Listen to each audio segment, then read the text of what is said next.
I do want to welcome our first guest tonight. Let's bring out Dutty Bookman.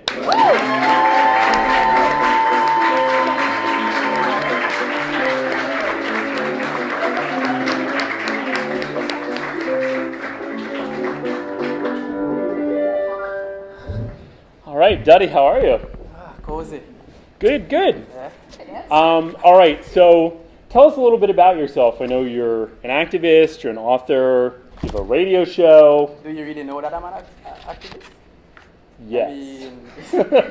I mean, I was kind of surprised when you said political activist because I'm just this guy who just, I don't know, I'm just living. So, you know, just a Jamaican, you know, went to college abroad. I mean, well, not abroad for you.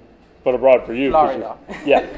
No, I understand. I understand you went to Embry-Riddle University, which for those of you who don't know is an aeronautical school, which I have actually been to summer camp there before. Oh, really? Yes. Fun, Charlie fact. It's a lot of fun. Did you learn anything? I did. Well, my dad used to have an airplane, so we... Okay. But so did you want to be a pilot at one point? No, I started doing aerospace engineering. Okay. Yeah. So, you know, I had fun telling people that's not rocket science, that's not rocket science. I'm sure that joke never gets old. No, nothing is rocket science. Yeah. And then afterwards, you know, I just felt this need to go back to Jamaica and contribute something to my homeland. You know, you know, before I took it for granted, you know, I'm just this Jamaican kid, whatever. But when I left, I felt more attached to home. So going back, you know, I just said, let me see, you know, what I can do. What can I relearn about my culture? And, you know, I ended up just going on this wild journey that I documented in my book. So can you give us some kind of highlights? Obviously, people buy the book, but... Yeah, sure. I mean, the first job I had was working for one of the infamous 21 families of Jamaica. Who they like say mafia? Run, well, might as well. I mean, it's just, it's a group, it's an oligarchy, kind of. You okay. know? The plantocracy of yesteryear, before, you know, slavery was abolished and all that stuff. So I ended up working for, you know, the descendants of one of those families in a casino. You know, saw all kinds of heinous things that I didn't want to see, you know, the actions of certain politicians and stuff like that, you know, and then, you know, seeing them on the television the next day saying the opposite of what I've seen them do, you know.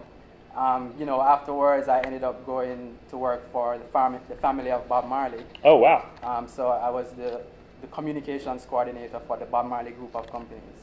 And then, so that's kind of a big step from casino. Yeah, it just kind of happened. You know, there's the Bob Marley Museum in the heart of Kingston, and you know, I would say 90% of Jamaicans never go in there. It's always tourists. Oh, wow. And I've never gone in there. And one day I just felt this, you know, strange energy, like, what's in there? So, you know, I went inside, spoke to the manager, you know, and you know, a few months later she called me and said, you know, I think there's something here for you. Wow. You felt the right energy then. Yeah. Yeah. That's great. So now I understand you also are all about engaging youth. Yes. So, you know, what kind of issues are you really interested in, and then how are you working with kids to... Primarily, I am interested in arts and culture. So I started a non-profit called Manifesto Jamaica. It's a sibling organization to Manifesto Community Projects, which is based in Toronto. Okay. And the book explains how, you know, I went to Toronto and found out about them and decided that I wanted to have this in Jamaica.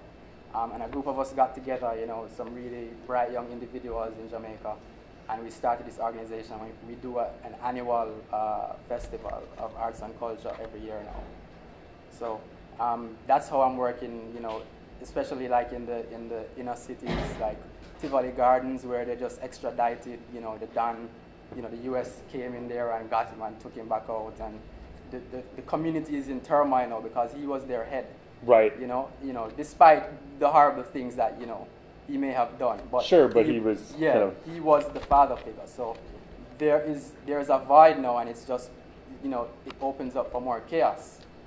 And so we went in there and like we did community projects with the kids, you know, a mural day on the anniversary of the day when, you know, the extradition actually took place, when there was all this gunfire and, you know, untold amounts of people died, you know, just for being in the wrong place at the wrong time.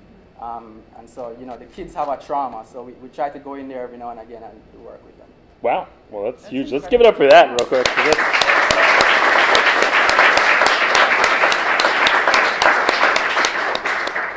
And then, so are you still working with them here in the U.S.? How often do you go back and forth? Well, so I'm not very active living here in D.C. now. I've been here 2 years. I'm not the most active member of the founding group, but work is still happening. I try to keep in touch, as often as I can to know what's the latest. And I try to reach out to, wider global networks to kind of, funnel resources down to Jamaica.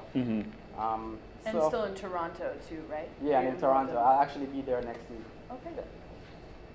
Cool, cool. And then I know you have a radio show as well, or what? Yeah, one of the things too in Jamaica, I ended up somehow on radio with no no prior experience or anything. I just ended up, with this vacant slot that somebody was like, hey, you should do it. And I did 2 years of that. It was a nighttime talk show, and just really trying to get young people to call in and discuss issues that, because Jamaican youth now are not really, we don't tend to really follow the politics of the nation, besides the trivial things, and the things that really affect us day to day. So, we try to kind of get young people to think about those things more. So. Wow, that's great. Did you ever have any prank calls or anything like that? Oh, we had people calling and be like, correcting our English. but we were speaking in Jamaican dialect, patois. Yeah. And we prided ourselves on that. But there were you have some individuals who they don't like that talk, and they still want the Queen's English and cup of tea and this guy called in and we were talking about a hurricane that just blew through Jamaica. And so we're talking about the hurricane. This guy called in and was like, well, I just want you to know that the word is hurricane. Please, sir, call with an issue. A real one. He gave it to us. We were just like, all right, thank you for your call. We appreciate your time. It's like, great, just trying to do my job, pal. Basically. Wow. Well, Dutty, I do have a question that I ask all my guests. Yes. I'm curious to know from you, what was your hottest moment of the day today, Friday, September 14th? Hot as in heat? Could be. Or it's up to you. The hottest moment of the day. Up for interpretation. I don't want to talk about it. All right. Refuses to say hottest moment. At least he's honest. Woo. Well, Dutty, I hope you enjoyed your time here. We certainly hope you didn't enjoy your time here. Oh. We named Dutty Bookman. The Jamaican-born Haitian slave who held spark a slave revolution in the late 1700s. Oh, that is quite a resume. And Charlie, this is the first time we've ever had two of the same guests. We have Dutty Bookman and the ghost of Dutty Bookman. Thanks, Taylor. What are you doing here? We come to save the breathing Bookman from this fancy plantation. Okay, this isn't a plantation. No. Mr. Bookman's an accomplished man. I don't understand what you need to save him from. Oh, congratulations, man! Yes. Me taught myself how to read. And you done wrote a book using me name. You done me proud, man. Shut up! Okay, I assure you once again that this is just a talk show. We know a plantation when we eyes I don't know if this is a good idea, Oh, no, Mr. no. Ghost Bookman. No, diversity is a beautiful thing and just what Mama needed. Keep going. This show looks like it's built on free labor. Okay, not exactly. See, we all volunteer our free time to do the show. We do the show of our free will. Ain't no such thing as free will. Well, Taylor and I host the show. The masters I see. Okay, not in the way you're thinking of the word master. And definitely not the way that I'm thinking about Master. Okay, well, we do have a bunch of people who help us out. For example, Mickey tickles the ivories. Oh, so he's selling now. You keep round because he's good with the tune. Okay, he's not a servant. No one here is. Nope. So I'm sorry, you were saying? You know what,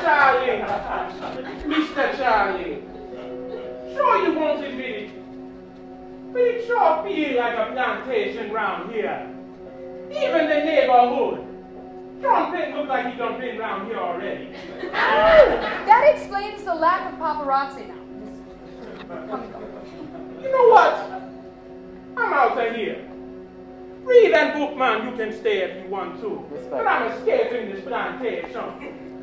We're in the States, so I'm going to use the Underground Railroad. Oh, wow, there's an Underground Railroad here? Charlie, the Underground Railroad was a network of tunnels that the slaves used to move towards freedom. It was amazing. Thanks, Taylor. Okay, you're welcome. The Underground Railroad is close by to here. It's called the Metro. If I get lost, I'm going to contact Mickey people on the other side. They make the best conductor. To the convention center. Shut up! Wow. Well, Mr. Bookman, I hope you don't mind meeting a ghost, and let's give it up once again for Dutty Bookman!